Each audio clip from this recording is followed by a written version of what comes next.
নমস্কার, আমি উচ্ছে বেগুন ভাজা করেছি। এই ভাজাটা কিন্তু ভাতের সাথে খেতে খুব ভালো লাগে। যারা তেতো খেতে ভালোবাসেন না তাদেরও খুব পছন্দ হবে। উচ্ছে বেগুন ভাজাটা করবার জন্য দেখুন আমি 150 গ্রাম উচ্ছে নিয়েছি। 4টে উচ্ছে আছে এখানে। এই উচ্ছেগুলো কিন্তু করলা না, যেটাকে উচ্ছে বলে সেই উচ্ছেই। উচ্ছেগুলো একটু এরকম পাতলা করে কেটে নিয়েছি। আর যে উচ্ছেটার বীজটা একটু শক্ত হয়ে গেছে সেই উচ্ছের বীজটা আমি এই যে ফেলে দিয়েছি। আর নিয়েছি মাঝারি সাইজের একটা লম্বা বেগুন, কালো বেগুন। এই বেগুনটাকে দেখুন এরকম ছোট ছোট করে পিস করে নিয়েছি। আর 2টো কাঁচা লঙ্কা মাঝখান দিয়ে ফাটিয়ে রেখেছি। এগুলো নিয়ে একসাথে করে আমি ভাজবো। ভাজবার জন্য আমি গ্যাসের উপরে মিডিয়াম ফ্লেমে একটা কড়াই বসিয়ে তাতে 2 টেবিল চামচ সর্ষের তেল দিয়েছি। তেলটা গরম হয়ে গেছে। এবার আমি উচ্ছে বেগুন সব কিছুই একসাথে এর মধ্যে দিয়ে দেবো।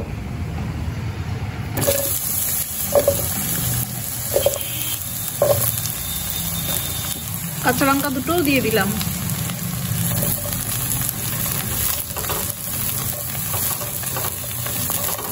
তেলের মধ্যে ভালো করে নেড়ে নিয়েছি।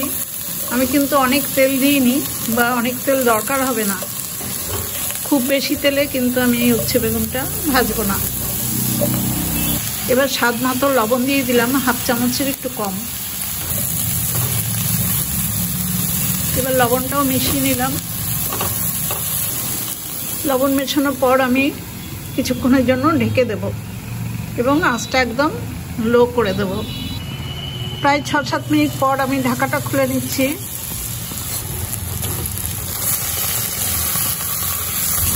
ঢেকে দেওয়ার জন্য কিন্তু তাড়াতাড়ি এটা মজে গেছে, তা নাহলে অনেকটা তেল লাগে ভাজতে।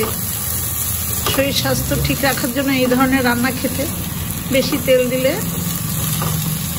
ভালো হয় না। এবার আমি 1/4 চা চামচ গুঁড়ো হলুদ দিয়ে দিলাম। গুঁড়ো হলুদটা ভালো করে মিশিয়ে দেবো। এখন আমি ফ্লেমটা মিডিয়াম করে দিয়েছি। এবার অনবরত নেড়ে নেড়ে উচ্ছে বেগুনটা ভাজবো। প্রায় 10 মিনিট সময় নিয়ে মিডিয়াম ফ্লেমে আমি উচ্ছে বেগুনটা ভালো করে নেড়ে নেড়ে ভেজে নিলাম। আজ কিন্তু বেশি বাড়িয়ে দিলে ভালো ভাজা হবে না, তখন তেলের দরকার হবে। আমি কম তেলেই ভাজবো বলে সময় নিয়ে ভেজেছি।